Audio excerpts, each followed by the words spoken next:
اعوذ باللہ من الشیطان الرجیم بسم اللہ الرحمن الرحیم اللہم صلی علی محمد وعلی آل محمد کما صلیت علی ابراہیم وعلی آل ابراہیم انک حمید مجید اللہم بارک علی محمد وعلی آل محمد کما بارکت علی ابراہیم وعلی آل ابراہیم انک حمید مجید۔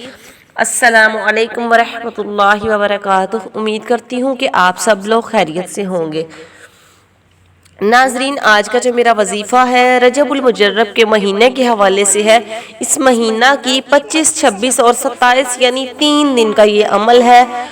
یہ عمل اس مقصد کے لیے ہے، آپ کے دل میں کوئی بھی حاجت ہوگی، آپ کے دل میں کوئی مقصد ہوگا جو پورا نہیں ہو رہا، جو آپ کے دل میں حاجت ہے جو پوری نہیں ہو رہی، خواہ آپ کے دل میں کسی قسم کا بھی کوئی مقصد ہے، آپ کے گھر میں کوئی مسئلہ ہے، آپ کے کاروبار میں کوئی مسئلہ ہے، آپ اپنی اولاد کی وجہ سے پریشان ہیں، آپ کو کسی قسم کی کوئی پریشانی ہے، آپ ہر قسم کے مقصد کے لیے یہ عمل کر سکتے ہیں، لیکن آپ کا مقصد بالکل جائز ہونا چاہیے۔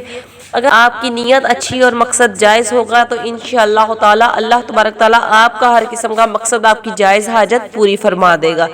تو ناظرین، وظیفہ آپ نے اس صورت میں کرنا ہے۔ سب سے پہلے آپ نے اپنے آپ کو 5 وقت کا نمازی بنانا ہے۔ آپ نے 5 وقت کی پابندی کے ساتھ نماز ادا کرنی ہے، اور اس کے بعد اس وظیفہ کو آپ نے کرنا ہے، کیونکہ وظیفہ کی مقبولیت ہی تب ہوتی ہے جب انسان 5 وقت کا نمازی بن جاتا ہے۔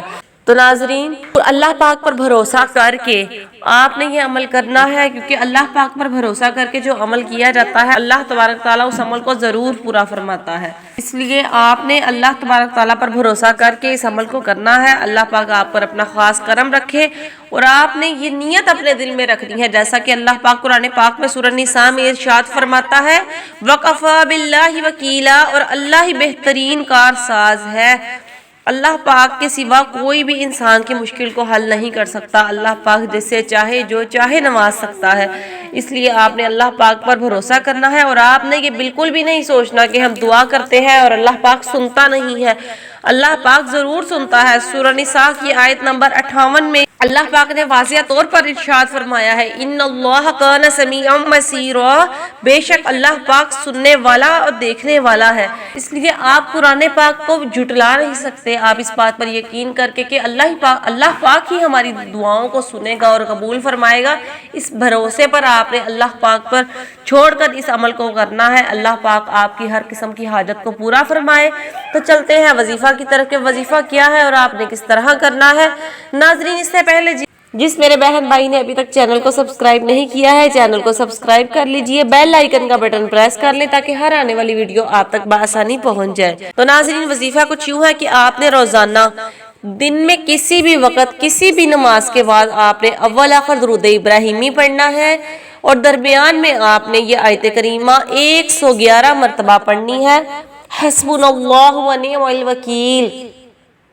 یہ آیت کریمہ آپ نے 111 مرتبہ پڑھنی ہے، اور اللہ پاک سے جتنا بھی ہو سکے اپنے دل سے اچھی نیت سے دعا کرنی ہے۔ اللہ تبارک تعالیٰ اپنے حبیب کے صدقے ہماری تمام قسم کی دعاؤں کو قبول و منظور فرما لے گا۔